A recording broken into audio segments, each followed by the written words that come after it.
thank you for giving me the opportunity to talk to you all today and hanging in till the very end. I promise I won't keep you too long.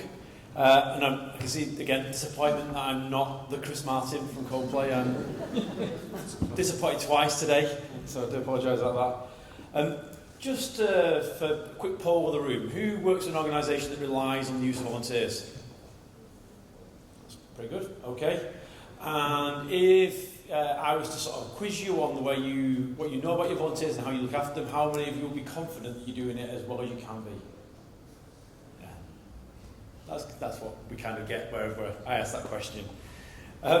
Some 10 years ago, we were tasked by Manchester City Council to build a product to help them around their major events programme. And we looked at what was out there in the market at the time. It was very much, you had to go and sit down with somebody, fill a form in. It was very, should we say, old world technology. And we thought we could do a bit better than that. So we went away and we built a platform, a system that allowed volunteers to be able to create an account, go online, search using some of the kind of tools that we're all very accustomed to these days, find things they're interested in, say what they want to do, when they want to do it, how they want to do it, take a little bit of ownership. We created it in a way that allowed the organisations that the volunteers were going to volunteer for could say thank you to the volunteers when they gave their time, so they could be looked after in a more appropriate way. As a result of all these people doing these things, we were able to gather quite a lot of data and insight, the word of the day definitely today, around the experience that the volunteer was having. And what I want to share with you a little bit today is what we've learned along the way.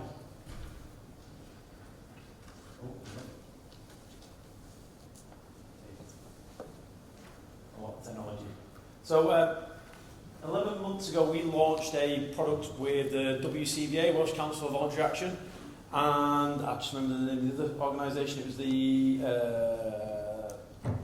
Third Sector Support Wales, which basically run the volunteer centres across Wales. So our product is in all 26 of the volunteer centres, and we're the engine that runs the new volunteerwales.net, volunteeringwales.net site. So we've got some quite interesting insight as to what's going on in and around Wales. And I'll share a bit of that with you first. We also have a sort of, our other set of clients is very much around sports, events, sporting governing bodies. So we've got a set of data and insight around the sports volunteers. Hopefully I can bring these two things together. We don't actually have that much sports volunteering that we work with in Wales. So hopefully I can bring the two together and compare them a little bit. But you can hopefully help me with regards to the Wales linking it all. And talk about insight, there we go. Can't go wrong with a little bit of Johan Cruyff. When we're talking about insight, what we're looking for is that, not just the data, but what the data really tells and what we can use to improve what we're trying to achieve. With regards to the Welsh data that we have, since we started in July last year, we had 9,000 volunteers sign up through the Volunteering Wales various sites, 27 sites. And of those 9,000, 40% of them are currently active. That means they're on an opportunity that's actually live as we speak today. There's been just under 3,500 opportunities added to the Welsh systems that we run. And there's been 12,902 hours of time given, which we think is pretty decent. Now, when we say that 12 hours confirmed, that's where the individual volunteers gone into the app, gone into the system, gone into the application and said, I've done these hours. They've actually recorded themselves. So there's very much likely they've done an awful lot more than that, but that's what they've been willing to tell us they've done. The website's had just under 150,000 visits, and on the first day of Volunteer Week this year, we had 1,600 visits on the one day, which is quite proud of that. It's quite a good day. Quite interesting. It's a dual language product that we offer, which is quite challenging because when you're talking about volunteer management, there's quite a lot of elements in there that are quite dynamic. So we've got the ability in the site that the site is all translated into 2 languages, but there's also the ability in the site to where you're putting dynamic content in. That's where you're describing an opportunity you want to volunteer to do. You can do it in both languages as well, and volunteers can search in both languages. We find that the number of volunteers that report that they speak Welsh matches just about what we see in the search results. So we get about 15% of our searches in Welsh, and that does match with the people that do say that they are Welsh speakers. So we thought it was quite nice to see that reflected through in the data. In terms of the opportunities that we host via the clients we work with, so the volunteer centres. What's quite telling in this little one here is there's a massive lack of sport in there. So in our top 10 opportunity types, sport isn't in there, yet we know that 20% of the searches that come through the site are sports related. So there's definitely an appetite for people to volunteer in sport, yet right now the sports organisations aren't engaging with this particular piece of software that's available to them via the volunteer centres. So it's something that we certainly that WCVA are aware of and want to address, but something that we sort of just put out to the room today. And then our coverage across Wales, interesting, it's not that surprising that Cardiff comes out on top, but Powys is second with 10% of the volunteers in Powys. Devonshire down at the other end at 2.7%. So,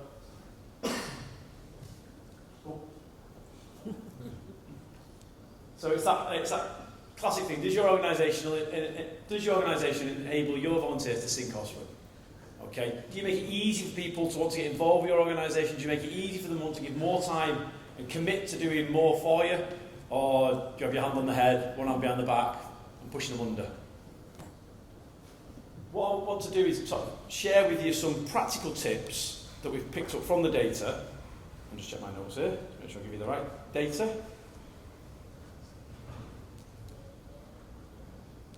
Okay, so no matter how good a system is, no matter how good a piece of technology is, especially when it comes to volunteering, it is a people-led exercise.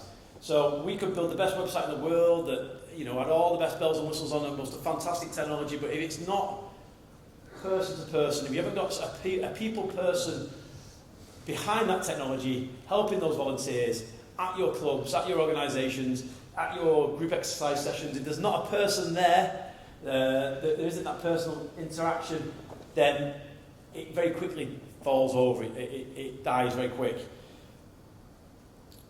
Long-term volunteers, what we find is they're massively committed. The people that have been doing it for a long time in your various organisations, they're hugely committed, often despite your best efforts to not do anything for them. Yet they continue to turn up week in, week out, doing what they do.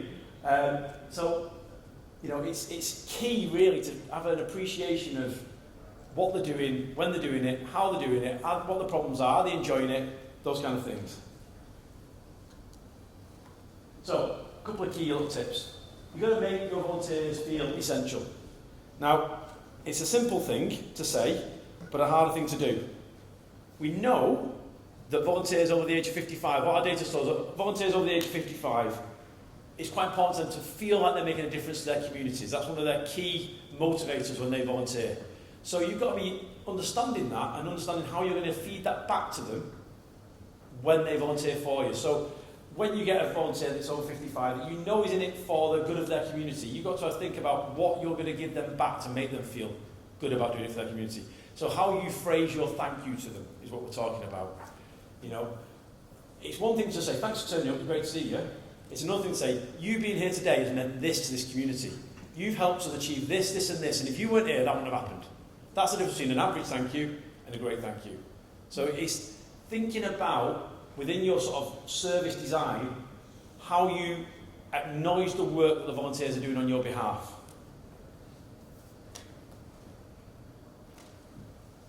As a Man United fan, this very much pains me, but it's the only picture I could find that was appropriate. But you've got to show your volunteers that you care. And we all like it when someone acknowledges we've done something nice. You know, that's very much human nature. And if you take your volunteers for granted and you don't acknowledge what they're doing, it's very quickly they drop out. You lose them. We know that sports volunteers are 10 times more likely to drop out than volunteers in the traditional third sector. We've got the data to back that up from our sports clients versus our third sector clients.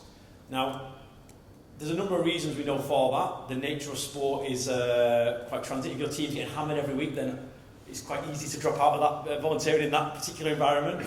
We also know that a lot of sports volunteers are event-based, so they come to the event and then they drop out straight after the event because of the nature of that. But volunteers aren't getting paid. You've got to really think about what sense of value you're instilling in them. There's some simple things you can do. So, simple acts of kindness. Make sure that when they're there all day, you provide them a bit of lunch. Give them a drink, offer them a cup of tea, make them feel welcome.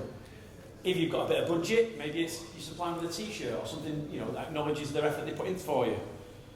You can also use things like Volunteer Week or the big thank you that they do around BBC Sports Personality.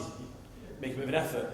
We know that the chief exec for the National Trust each month writes 30 handwritten letters that she sends out to our volunteers. So there's just a number of things you can do at an organisational level and then down within your services just to acknowledge the work that your volunteers are doing to support you. It's a big one, certainly for the local authority type organisations in the room. One of the biggest killers for volunteer retention is how long it takes for them for saying, I want to volunteer, to being able to get to that first opportunity. If your processes take 6 weeks to get through, the chance of that volunteer still being as keen at the end of that 6 weeks is pretty slim. If they've got to undertake a DBS or they need some kind of referencing to be completed, if you're not organised, very easily that volunteer loses interest or feels that you're not really bothered about their contribution and they just drift away. So being organised, having systems in place is essential from that person says, I want to help you, getting them involved as quick as you can in something that they're going to enjoy is really, really key. Now, there's a number of ways you can be organised. You might be having an expenses policy. So a volunteer isn't out of pocket. But expenses are quite an interesting one. If you want an inclusive volunteer programme, you should really be paying expenses because, otherwise it becomes a very white middle class thing to get involved in. Having a code of conduct for your volunteers is another sort of key thing. It turns out when you do work with a great unwashed public that sometimes they're not always straightforward as you'd like them to be, and it's quite key to have a set of rules in place in case something does go awry. Recruiting your volunteers is obviously a big part. Retaining them is great. You need to retain them because it's much cheaper to retain a volunteer than it is to recruit a new one. But if you do want to recruit some new volunteers, there's a couple of things you want to know about.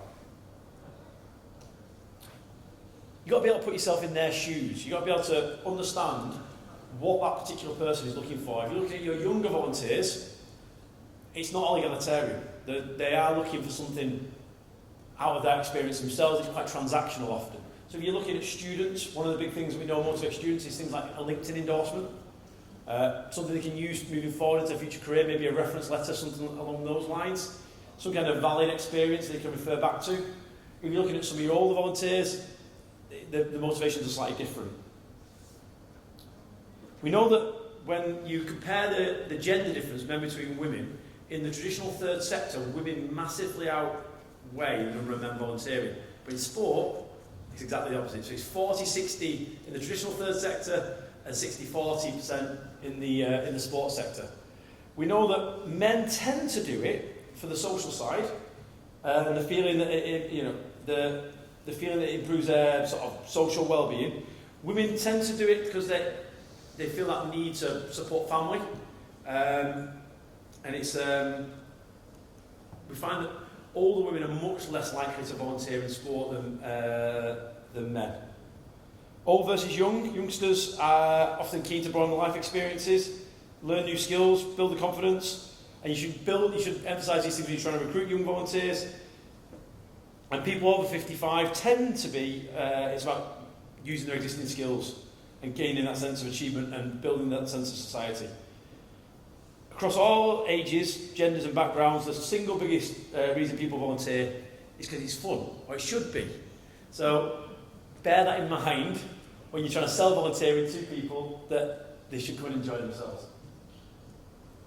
The data on why people don't volunteer is quite interesting. We know that time is the number one reason people state for why they can't volunteer. That's the number one reason they tend to give why they can't volunteer. 25% of people reported that that they lack the necessary fitness, skills or knowledge to volunteer in sport. But for the most part, most of the roles you actually need volunteers for, as you guys probably know, don't require an awful lot of fitness, skill or knowledge. It's just that fear of involvement in the first instance. The final one, and the most important one, is if you don't ask people, they don't volunteer. It's as simple as that. So you've got to get your ask nice and clear.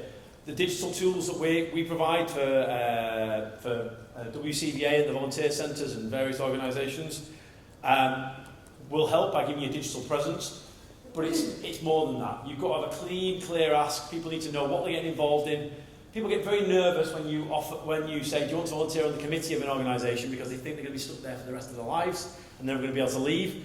So it's always nice to make sure you explain what you're asking people to do, how long it's going to last. Taster sessions tend to work quite well as well, certainly for younger volunteers, we know that. Mentioned already about the tools that we've provided for WCVA. So each of the counties in Wales has a volunteer centre. That volunteer centre has a website that is powered by our technology. You guys as organisations can create opportunities in that site for free. You can also purchase our system for your organisation if you wanted to, which will feed into that system of opportunity. And those opportunities can be found anywhere on the volunteerwales.net site and in doit.org, which is a UK-wide site. So having a digital presence makes life a little bit easier. But that doesn't always cut it. You need to remember about word of mouth, notice boards, the local supermarket. All these places are still really important to recruit your volunteers. And then the final one, I'm nearly there, you're glad to know, is you've got to give people a warm welcome. We can talk about behaviour change, talk about peak experience. When people arrive for that first session, you've got to make sure they feel welcome, you've got to make sure that they have a good experience in that first session, otherwise they probably won't come back. And I'm pretty sure everything I've just told you, everybody already knew, because it's all pretty much common sense, but it's just nice to have it repeated again every now and again. Thank you for your time. The research that we've got... There we go. The research is part of a study that was done with the guys that ran the Olympic 2012 programme. You can find it at the Jump Project's website.